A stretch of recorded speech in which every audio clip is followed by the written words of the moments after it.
Chiapas canta fuerte, no se va a rendir.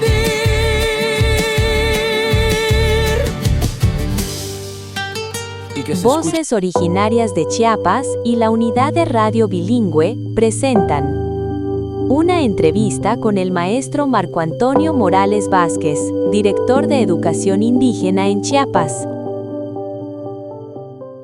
Nos encontramos con el director de Educación Indígena del Estado de Chiapas, una institución clave para la preservación, fortalecimiento y desarrollo de nuestras lenguas y culturas originarias. Hoy conversaremos sobre su visión, propósito, historia institucional y el trabajo que realizan en beneficio de las comunidades indígenas. Maestro Marco Antonio, muy buenos días. En este programa, de esta entrevista, estaremos conduciéndolo el compañero Berzaín García, Yolanda López. Comenzamos la entrevista. Buenos días. Para quienes aún no conocen, ¿podría presentarse brevemente y contarnos cuál es su cargo y las funciones principales que ejerce? Marco Antonio Morales Vázquez, director de Educación Indígena. ¿Cuánto tiempo lleva al frente de la Dirección de Educación Indígena en Chiapas y qué lo llevó a asumir este puesto? 1 año y 2 meses en esta tercera etapa que estamos al frente de la dirección. El segundo bloque, director, es con respecto a la visión. ¿Cuál es su visión a largo plazo para la educación indígena en Chiapas?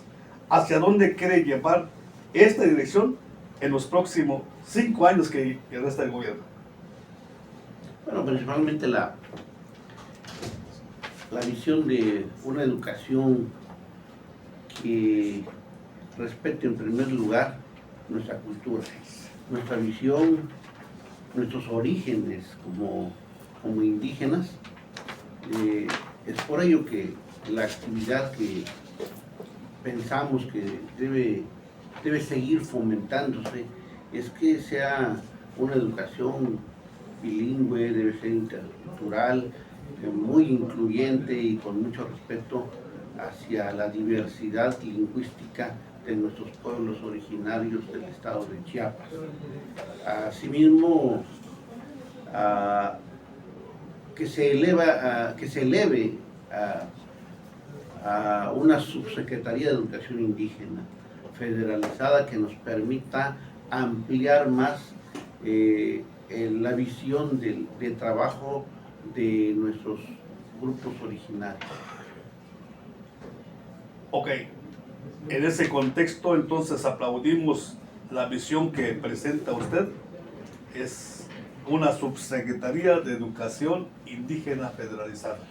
Enhorabuena, sería eso para todos los maestros de educación indígena. La siguiente pregunta, señor profesor. Chiapas alberga más de 12 grupos étnicos con lenguas y cosmovisiones distintas. ¿Cómo concilia esa diversidad con una política educativa unificada? Bueno, esa diversidad es una fortaleza que tenemos como nivel de educación indígena al contar con esa diversidad de cultura, esa diversidad de lengua. Es una gran fortaleza que nos apoya para conocernos los unos a los otros e intercambiar no solo los modos y formas de vestir, de hablar, sino de las costumbres, de las formas de organización de nuestros pueblos originarios en estos 12 grupos étnicos quienes convivimos constantemente en el estado de Chiapas. ¿Qué papel juega la lengua materna en el modelo educativo que usted impulsa?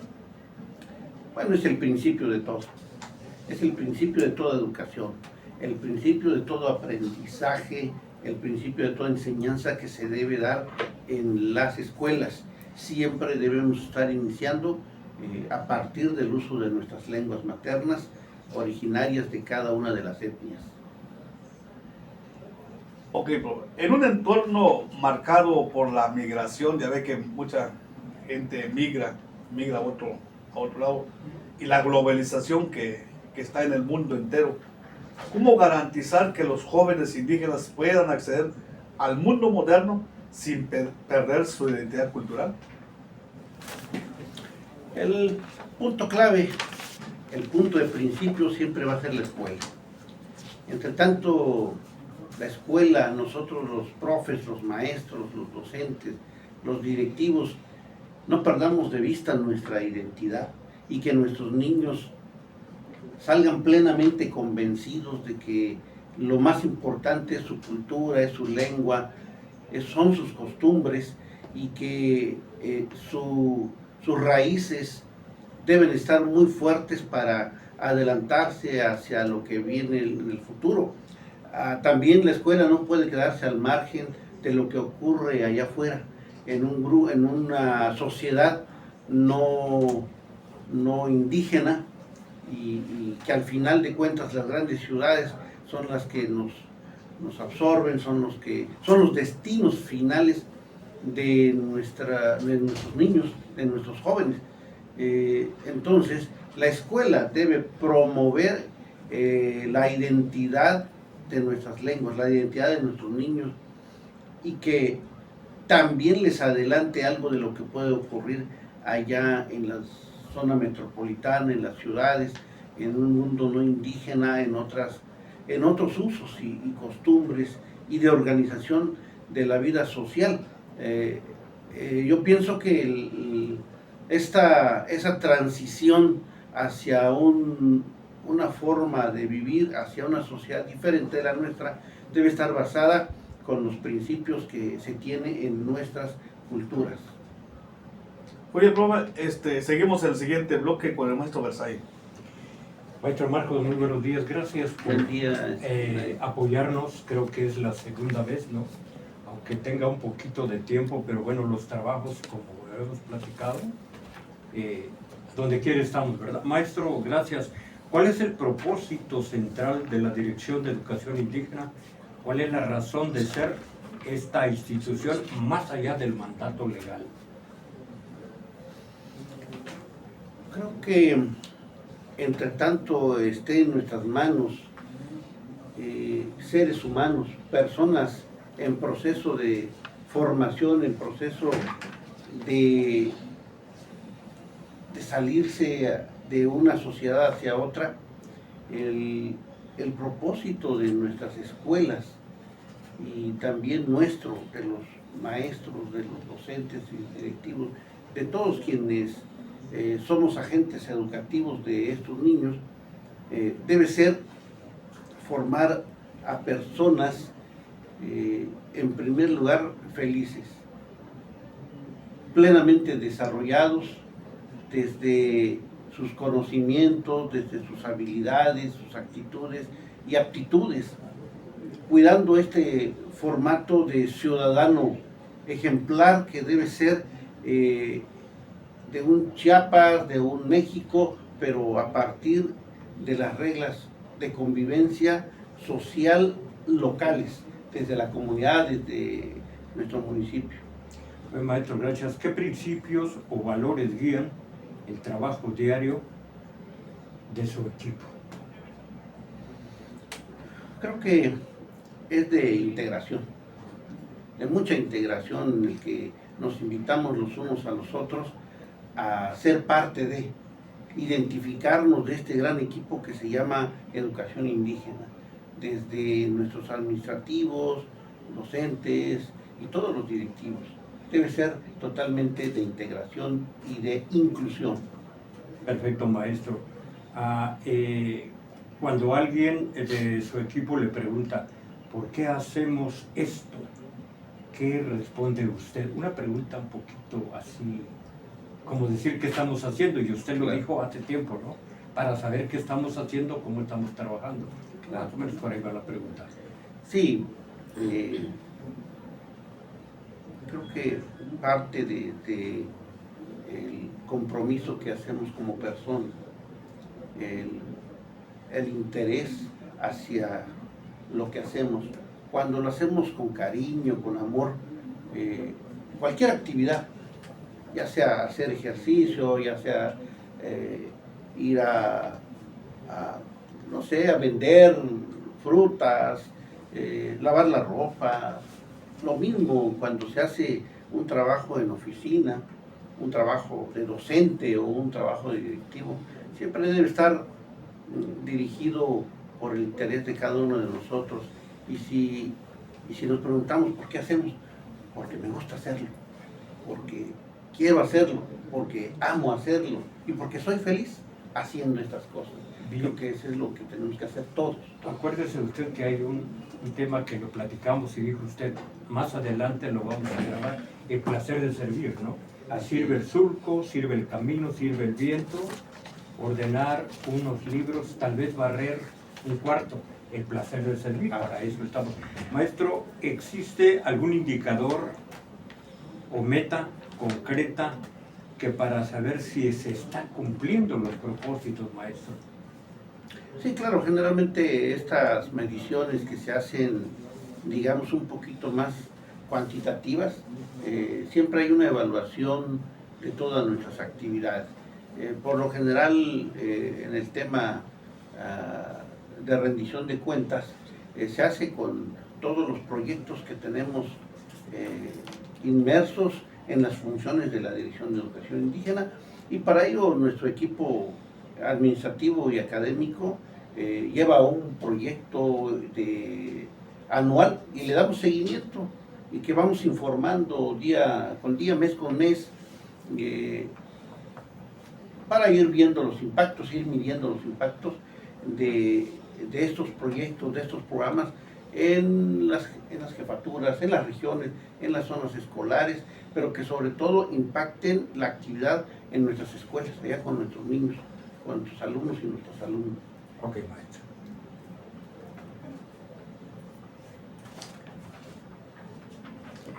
Sí, profesor, ¿cuáles son los orígenes de la educación indígena en Chiapas?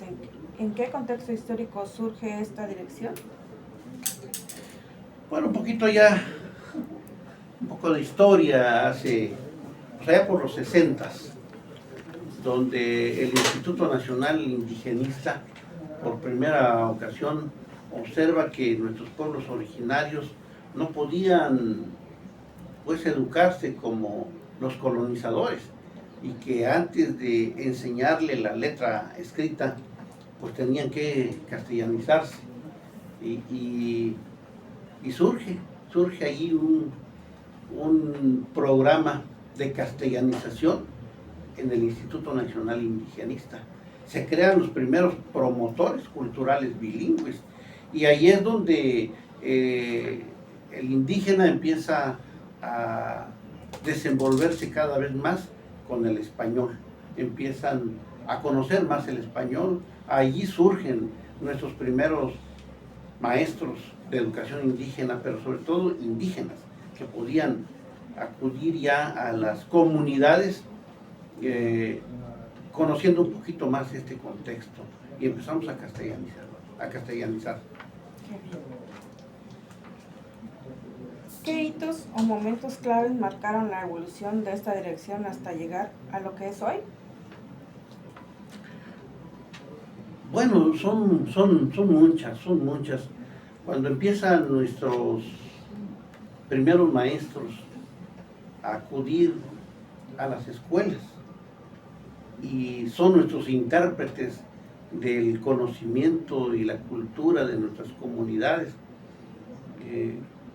claro que la comunidad reconoce al maestro como un gestor, una persona quien puede resolverle todos los problemas que suceden al ir a la cabecera municipal, a ir a la ciudad, al pueblo, y donde nadie o pocos son los que le entienden al indígena, al padre de familia, al comité que únicamente habla su lengua materna. Ese digamos que es el primer impacto de nuestra comunidad. Posteriormente, la separación de los maestros bilingües de los no bilingües, los no indígenas. Se crea entonces una educación indígena exclusivamente para maestros indígenas y para las comunidades indígenas. Y entonces tenemos el principio de lo que tenemos ahora de una dirección de educación indígena separada de primaria general, de preescolar general. Crece constantemente el nivel. Después de esa separación que ocurre al ser una oficina de Departamento de Educación Extraescolar, pues se forma un departamento y entonces ya tenemos en la Subsecretaría de Educación Federalizada un departamento de educación indígena. El otro gran paso es cuando pues el magisterio en ese momento, los directivos de aquellos tiempos decían, bueno, el nivel ha crecido demasiado, el nivel es cada vez más grande y no solo atiende primaria, atiende preescolar, atiende educación inicial y no es suficiente tener solo un departamento. Tenemos que ser una dirección de educación indígena, que es el otro gran paso que da nuestro nivel al convertirse en dirección de educación indígena. Y ahora pues el siguiente paso sería la Subsecretaría de Educación Indígena Federalizada. Excelente. ¿Qué aprendizajes dejaron los errores o etapas difíciles del pasado? ¿Hubo alguna crisis que transformó la forma de trabajar? Sí, creo que ha habido crisis fuertes. Ocurre cuando el maestro llega a la escuela y en esa escuela están maestros no indígenas, maestros no bilingües, pues decían, es el maestro, es el bilingüe, hay que venga el bilingüe que atienda. O sea, era una discriminación prácticamente y que de manera sistemática aún se vive incluso a nivel profesional. Vemos, bueno, es indígena y hay crisis muy fuertes, pero el indígena llega el momento que también ya puede expresarse y hablar en español y en las reuniones, en las asambleas, toma el micrófono y habla y dice, protesta y exige el derecho. Cuando ocurre esto, pues en nuestras comunidades el maestro indígena es fuerte, tiene presencia, pero esa discriminación que se vive diariamente en cualquier punto, incluso en las mismas comunidades, aún sigue vigente y se sigue luchando para eso. Otro conflicto fuerte que ya no solo ocurre con los profes, con los maestros, ocurre en la misma comunidad, cuando nuestras comunidades dicen, no maestro, ya no le enseñes en la lengua materna, queremos que le enseñes el español, porque la lengua materna, mi hijo ya se lo sabe, y lo que quiero es que le enseñes el español para que se vaya a la ciudad, para que se vaya a la secundaria, para que salga de la comunidad. Y también es un conflicto para nosotros, porque al estar platicando con los padres de familia, tratamos de que nos comprenda que si perdemos nuestra lengua, que si perdemos nuestra cultura, perdemos identidad. Y si perdemos identidad, pues perdemos el rumbo, perdemos la ruta. Y tenemos que trabajar muy fuerte sobre eso. Profe, hay una pregunta ahí que con respecto a lo que decía la compañera. ¿Qué los errores que pasaron, qué aprendimos de eso? Porque si hubo errores que cometimos en el pasado, en el aprendizaje, ¿qué hemos aprendido de eso? Hemos aprendido que si nos olvidamos de la lengua, nos olvidamos de nuestro pasado, nos olvidamos de la cultura. Un poco más profundo, un poco más de fondo, esa identidad que debemos tener, nos tenemos que regresar. Y entonces nos damos cuenta, no, pues no es posible que estemos perdiendo nuestra identidad, que estemos perdiendo nuestra lengua. Entonces corregimos. Y ahora, ¿qué hacemos con nuestros compañeros maestros? Elaboramos libros, elaboramos cuadernos de trabajo, ahora para reaprender la lengua, volver hacia los orígenes, que es la parte más importante y no debemos perder. En el contexto que está usted hablando, ¿quiere decir que el maestro, el docente, el que está en la comunidad, a veces pierde su identidad? Desafortunadamente encontramos compañeros que incluso niegan su identidad, niegan su lengua. Y lo que hacemos es, nosotros como directivos, que vuelva, que diga, que recuerde, que regrese al pasado, que regrese a sus orígenes. Y le decimos, pues si no sabes hablar la lengua no quiere decir que no seas indígena. Tienes que recordar que eres indígena, tienes que sentir que eres indígena, no debes perder tu identidad. Ocurre, desafortunadamente, en algunos casos. ¿Qué aspecto del modelo educativo tradicional indígena ha rescatado e integrado en la propuesta actual? De la propuesta anterior, pues nosotros nos formamos con esos enfoques educativos. No está del todo mal. La formación que se ha dado y la vuelta a la educación cívica, a la educación moral, es importante para la actualidad. Me doy cuenta que nosotros ya ni sabemos quién es quién en la historia de la independencia, la Revolución Mexicana, las fechas importantes que como buenos mexicanos tenemos que conocer, como buenos chiapanecos que tenemos que saber. Un tiempo se nos perdió en la escuela y dejamos de estudiar civismo, incluso dejamos de hacer homenajes a la bandera. Pero bueno, entre esto y lo actual tenemos que rescatar muchas de estas cosas que son importantes en la formación cívica y social de nuestras comunidades y nuestros alumnados.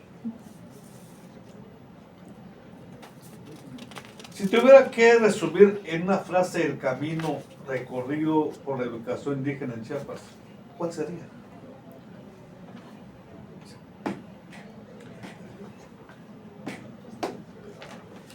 Educación indígena continúa avanzando.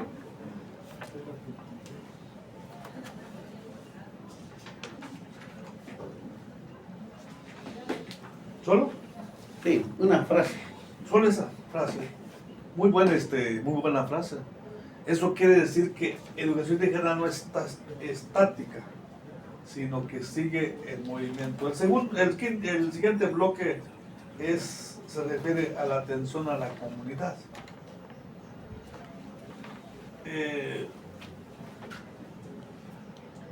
La pregunta que le haría yo, ¿a cuántas personas atiende actualmente la Dirección de Educación Indígena y en qué municipios o zonas tiene mayor presencia? Bueno, tenemos un poco más de 2.500 escuelas, más de 250,000 alumnos, que se atienden con más de 9.500 docentes.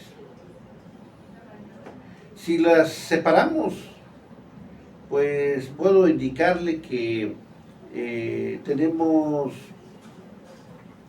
1.600, poco más de 1.600 escuelas de educación preescolar y 140, más de 140 de educación inicial, haciendo un total de 3.187 escuelas en los 3 niveles. 3.184 escuelas. ¿En cuántos municipios? Pues abordamos estamos en casi todos los municipios del estado de Chiapas. El último reporte que teníamos son 123 municipios en el que estamos, cuando menos una escuelita tenemos ahí, ¿no? 123, ¿quiere decir que la capital también tiene una escuela acá? Sí, claro que sí tenemos escuelas. Podría decirle la escuela Flor de Mayo, que está muy cerca aquí del 24 de junio, es en la salida rumbo al cañón del Sumidero. Es una escuela del municipio de Tuxtla Gutiérrez. Tierra Colorada, que también está más allá arriba del cañón, es otra escuelita del municipio. Y Sagrado Corazón, que está del lado suroriente, y que también estamos invadiendo la zona metropolitana, pues debido a la presencia de muchos grupos que vienen de diferentes municipios a vivir aquí a la gran ciudad, a la ciudad capital. Eso da a entender, profe, de que el indígena, aunque emigre, no quiere perder su identidad y acude a la institución que es su origen. Entonces, sí, sería una fortaleza nuestra, porque pues si tenemos maestros bilingües, dice, bueno, vámonos a la bilingüe, no a la monolingüe o no indígena. Sí llegan, sí tenemos presencia, y eso es gracias a los padres de familia que traen identidad directa con las comunidades. Lo que debemos cuidar es no perder, no hacer que se pierda esto con los niños, que ya conviven más en la ciudad, que ya conocen más otras costumbres, otras formas de vivir. Es la gran tarea del maestro, del docente y de los padres de familia que están en esas escuelas. ¿cuál es el municipio que más tiene, o está más cargado el nivel de vecindad? Sería, igual por su dimensión geográfica, sería Ocosingo. Pues tenemos desde Benemérito, Oxuc, Huistán, Tenejapa, Citalá. Es una región muy grande, muy extensa, ¿no? La región de Ocosingo. Ok, profe. ¿Cómo llegan los servicios educativos a las comunidades más lejanas o de difícil acceso? Pues siempre tenemos un profe, un docente, y sobre todo de nuevo ingreso.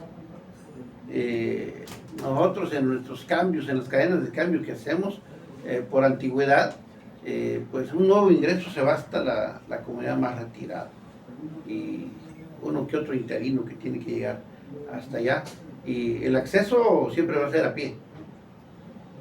Bien. Ok. ¿Cuáles son los principales problemas educativos que enfrentan las comunidades indígenas chiapanecas hoy?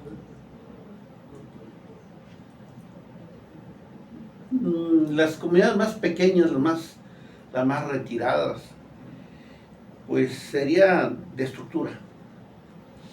No tenemos infraestructura, más bien, no de estructura, es de infraestructura.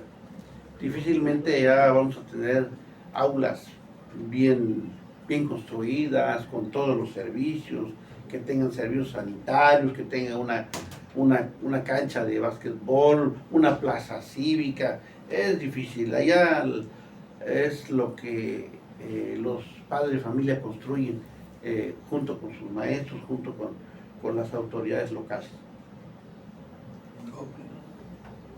Eso sería otro tema que podríamos abordar después, cómo podríamos mejorar eso, pero lo dejaríamos para la siguiente entrevista, maestro. ¿Existen mecanismos, pero de qué manera participan las propias comunidades en el diseño y supervisión de los programas educativos? En primer lugar, cuenta cómo el maestro se organiza. Si el maestro va preparado para integrar al al trabajo de la escuela, un trabajo colaborativo, y por usos y costumbres también se hace. Siempre se invita a los padres de familia, madres de familia, que colaboren en realizar esas actividades, desde la limpieza del el entorno escolar hasta la construcción de las aulas, en los programas de desayunos escolares, pero también en lo académico.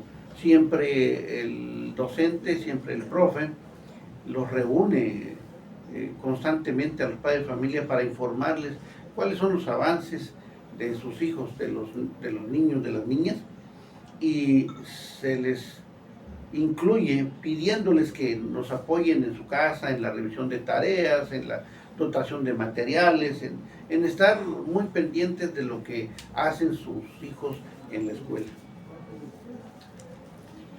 Profe o maestro, ¿existe algún mecanismo para los padres de familia, maestros, comunidades o líderes tradicionales donde pueden expresar sus necesidades o inconformidades? Sí, generalmente lo que se hace es a través de las supervisiones. La supervisión debe estar al tanto de cualquier situación, queja que ocurra con los padres de familia. Y cuando no lo es así, también las jefaturas de zona están muy pendientes para atender las necesidades, e incluso acá en los departamentos, en la dirección, en la subsecretaría. Hoy en día el gobierno siempre ha estado atento a cualquier reclamo que tengamos de los padres de familia. ¿Cómo garantizan que los materiales y contenidos educativos sean culturalmente pertinentes para cada grupo étnico? O sea, no salir de, por ejemplo, en el caso de material, pero también en el caso de recurso humano.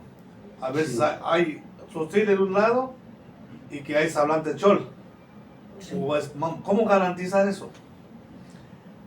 Lo hacemos al principio, cuando se ingresa al servicio, y un nuevo docente, los enviamos de la etnia que pertenece, desde los trabajos que se realizan con la UCICAM, las plazas vacantes se mandan por lenguas, y entonces los concursantes de cada lengua se van hacia esas escuelas donde se tiene presencia de esa misma lengua. Desafortunadamente, posteriormente el docente ya con antigüedad, pues ya no se quiere quedar ahí en esas comunidades, y lo que busca es atender, acercarse pues a la ciudad, y el acercarse a la ciudad implica que muchos pues acudan ya a laborar donde ya no es su lengua, pero esta es una responsabilidad que se debe compartir entre profes, entre maestros, entre docentes, haciendo conciencia de que debemos estar en una localidad de nuestra lengua.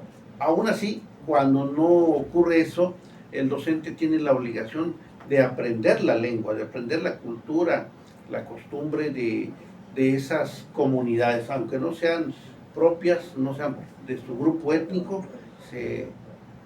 El docente, el maestro, tiene la obligación de aprender. Perfecto. O sea, se hace una adaptación. Sí, cultural, tiene que hacer. Una adaptación cultural. Tiene que hacer. Ok. ¿Hay programas especiales para niñas y mujeres indígenas considerando las brechas de género en la región? La equidad de género siempre ha sido un problema muy fuerte en nuestras comunidades, donde aún pues, las niñas, las mujeres en general, no tienen mucha presencia en la vida, no solo escolar, sino en la vida de autoridad, de gobierno. Son muy limitadas. Sin embargo, la escuela siempre promueve la presencia en esas actividades de nuestras niñas, y en actividades así muy simples, muy sencillas, pero que le da relevancia al trato que se le debe dar a la equidad de género. Por ejemplo, en las escuelas se le da que formen la escolta niñas. Incluso encontramos escuelas que son mixtas, donde hay niños y niñas participando en una escolta, y donde se le da poder a una niña y se le nombre como la comandante de la escolta. Se le da a las niñas que tomen el micrófono y participen como maestras de ceremonia en las actividades cívicas. Muestras sencillas que los maestros van haciendo notar que nuestras niñas pues tienen todas las aptitudes para poder desempeñarse en cualquier actividad. Ya podemos ver a niñas jugando fútbol, las niñas de las comunidades me refiero. En la ciudad pues ya no es extraño, pero para nuestras comunidades es difícil que veamos a las niñas jugando fútbol, ¿no? Si acaso el básquetbol, el voleibol, pero ahora ya vemos a las niñas ya jugando fútbol. O sea, actividades que solo se pensaban que eran masculinas, solo para niños. Ahora también las niñas les ponemos a hacer esas actividades, y así el maestro, la maestra va haciendo notar que el mismo valor tiene un niño que una niña. Pero no hay un programa especial de aquí de dirección. El programa es nacional. Llevamos la equidad de género, igualdad de género, desde los programas nacionales. Perfecto. Sí, maestro, continuando, retornando a la pregunta que hace aquí el compañero, cuando dice usted la equidad de género, ¿no? De que las mujeres también ya están participando, ¿no? Pero eso también hay que recordar que es una labor no solo de la dirección, de todos en equipo. Correcto. Maestro, cuando comenta usted qué servicios o trámites puede solicitar una persona a la comunidad o a la escuela o a esta dirección, es decir, lo que estábamos comentando, yo quiero que mi alumna pues, ya es buena con su gafete en la escolta, ¿cómo podemos preparar? ¿Hacia dónde hay que dirigirse? ¿A la dirección? ¿A servicios regionales? No sé. Bueno, son varias instancias que podemos aprovechar, no solo en la dirección. Pueden irse, claro, a servicios regionales, pueden ir a las instituciones de bienestar, que está atendiendo mucho a esta situación, no solo de materiales, sino también las cuestiones académicas, y se puede, dependiendo lo que requiere la escuela. Si es de infraestructura, bueno, a planeación educativa, al INIFECH, o desde acá en la dirección los reencauzamos esas solicitudes. Si es de materiales, pues igual el secretario o en su secretaría están pendientes de la recepción de diversas solicitudes que se tengan, y nos los envían también acá en la Dirección de Educación Indígena. Bien, maestro, ¿por qué medios o canales la comunidad puede ponerse, la población puede ponerse en contacto con usted como director, o a través de qué líneas telefónicas, WhatsApp, no sé? Hay un servicio de lo que usted comentaba, pero ¿cómo puede hacerle? ¿Le enviamos un correo, una solicitud? Así es. Sí, puede ser por cualquier medio. Si no se hace aquí en Oficialía de Partes de manera física, puede hacerse vía telefónica. En los diferentes departamentos hay una línea telefónica que se puede encauzar. Por ejemplo, aquí el de la Dirección de Educación Indígena, al teléfono de oficina, al 01800 y una extensión 242. Y también ahí hay un papel que tenemos ahí donde dice el UNICEF, está apoyando para los aprendizajes. Claro, sí, las organizaciones internacionales como UNICEF, como la UNESCO, como la ONU, que tienen diversos programas y que aterrizan también acá, se atienden. Claro. Maestro, una de las preguntas, ¿cuál es el tiempo de una respuesta en promedio a una solicitud? ¿Qué tiempo va a llevarse para que esa solicitud diga autorizado? Programa X, ¿no? Depende de la magnitud de los requerimientos. Si por ejemplo es construcción, lo que hace el nivel es elevar la petición hacia el INIFECH, hacia el Instituto de Infraestructura Educativa. Ellos revisan los expedientes, tienen ahí un catálogo de necesidades de las escuelas, esperamos que ellos nos respondan. Por lo regular tenemos respuesta de 1 mes a 2 meses, la posibilidad de las construcciones. El actual director, cuando le hacen la visita personalmente, porque yo he acompañado a algunos comités de educación, directores de escuelas, que si está dentro con todos los requerimientos que solicita INIFECH, incluso lo hace de manera inmediata. He tenido la fortuna de ir con compañeros, y claro que sí, tienes un aula, tienes 2 aulas, y tienes tu servicio sanitario, se los autorizan de inmediato. ¿Hay algunas ventanillas o módulos donde dan la atención el municipio, no solo en Tuxtla Gutiérrez? Es decir, me voy al servicio regional. Sí, claro que sí. No puedo en los venir hasta municipios, acá por los gastos económicos. Claro, en los municipios los presidentes municipales siempre tienen ahí un regidor de atención de educación, exclusivamente. Y son los regidores que tienen que caminar. Me he encontrado con 1 o 2, pero la mayoría han sido de gestoría local y no salen pues a la gran ciudad. Pero sí conozco 1 o 2 regidores de educación que hacen buena gestoría. ¿Y cómo se atiende a los docentes que son hablantes de la lengua indígena?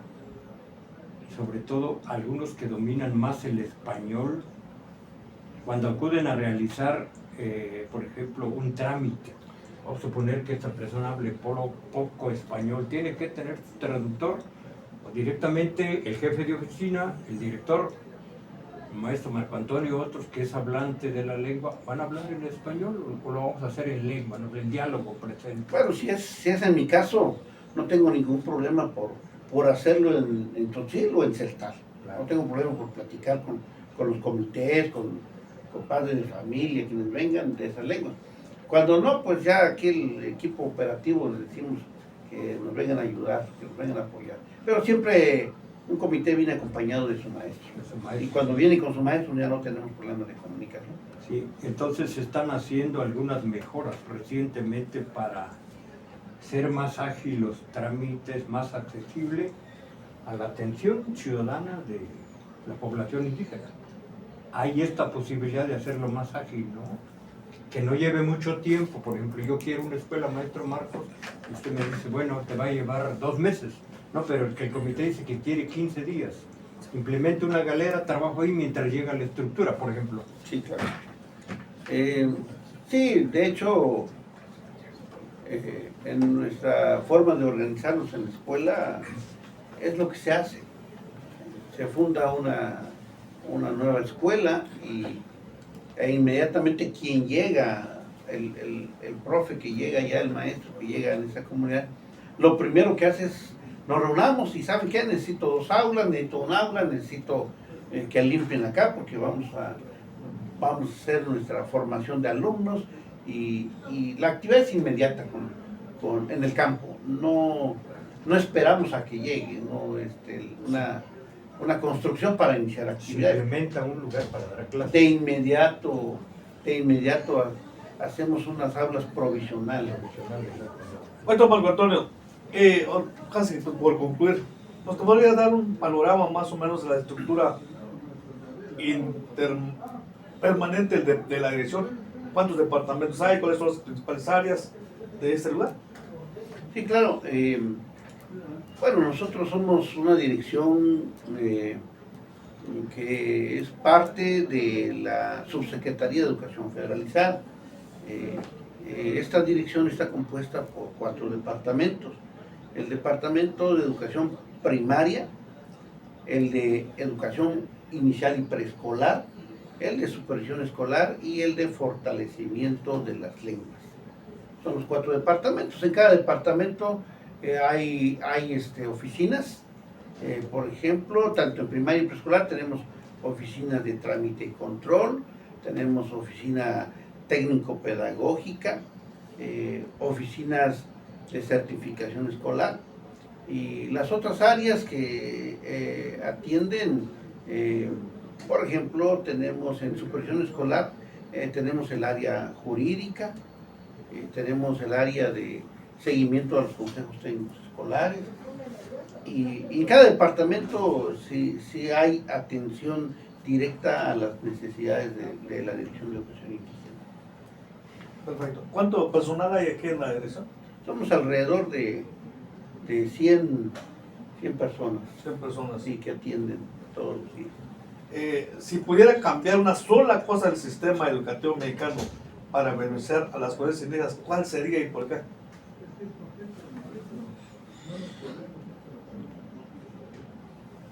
Pues más que cambio, creo que hay que fortalecer muchas de las acciones, porque normativamente la tenemos. La ley de derecho lingüístico, por ejemplo, todos debemos aprender en nuestra lengua materna. Y todos los profes debemos enseñar en lengua materna. El asunto es que no los hacemos. Entonces, yo creo que es reencauzar, fortalecer las actividades que ya son legales. Son legales la atención en lengua materna, el trabajo con los libros de texto en lenguas indígenas, que únicamente requiere que se promuevan mucho. Habría que promover más estas actividades acordes a nuestra educación indígena. Perfecto. ¿Qué mensaje le enviaría a los niños y jóvenes indígenas de Chiapas que hoy, en este momento, están en el agua? Bueno, que... Si lo podría hacer en lengua indígena sería mucho mejor. Claro que sí. Te cae alaletik, ta pisilik, te machatik, ayatik ta nopjun, ta jujun escuela. Ya me cambié, agüe y palte nopjune, agüe y palte pasel te bajele, te componer te june. Pedirles a todos entonces que le echen ganas, como lo dijimos en nuestra lengua, que le echen ganas, que le echen muchas ganas para que se dediquen a aprender, que lean, que escriban y que lleguen todos a la escuela. Perfecto. ¿Desea usted agregar algo que no hayamos abordado y que usted considere de mucha importancia?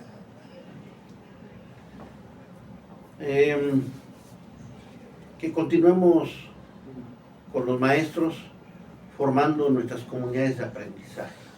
Las reuniones colectivas, las reuniones colegiadas que se vienen impulsando año con año, este ciclo escolar, estamos promoviendo que se formen verdaderas comunidades de aprendizaje, que sean más académicas estas reuniones y pedirles a todos nuestros compañeros docentes y directivos que nos sigamos reuniéndonos para aprender cada día más acerca de lo que necesitan nuestras comunidades.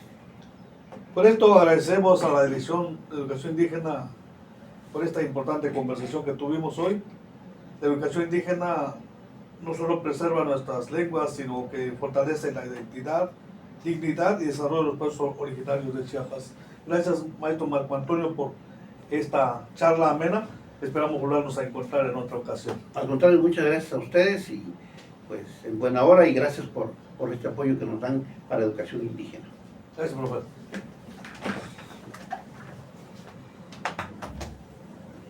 Chiapas canta fuerte, no se va a rendir.